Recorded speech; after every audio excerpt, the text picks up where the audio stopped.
Yn y fideo yma, dwi'n mynd i dangos nodwedd gymarol newydd sydd wedi cael ei ychwanegu i Teams, sydd yn galluogi chi fel yr athro i trosglwyddo y disgyblion o un dîm i tîm arall.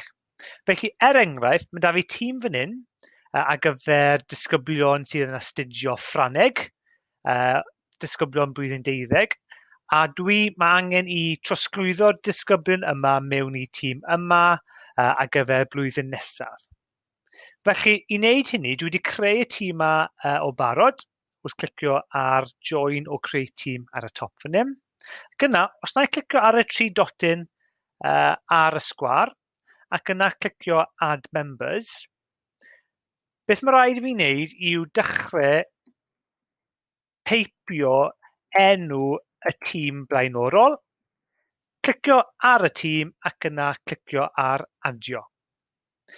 Wrth wneud hynny, bydd y disgyblion yn cael eu trosglwyddo o'r tîm blaenorol i'r tîm newydd.